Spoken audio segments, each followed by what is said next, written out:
ViuTV訴亞洲網上版權，北韓人勁煲太陽啊！ 안녕하세요, 배우 송중기입니다. 여러분들 정말 太陽熱吹到東南亞等地，皆因 Viu 買咗套劇嘅亞洲網上版權啊 ，fans 可以喺 App 追睇。英國 BBC 都有報道太陽熱㗎。嗱，太陽上個月底喺美國視頻 Viki 播出之後，就即刻排喺全球新劇播放量嘅 No.1 啊！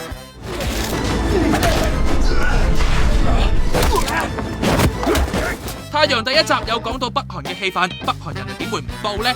據韓國媒體報道，有住喺南韓10年嘅脫北者透露，同住喺北韓嘅屋企人傾電話，話題都離唔開講太陽。但南韓播到第12集，北韓嘅人已經睇到第8集。據指北韓人有得煲劇，都係多得互聯網同埋智能手機咋。不過唔知北韓睇劇有冇講北韓嘅情節呢？皆因新加坡有報道，內地播嘅版本竟然刪咗講北韓嘅情節。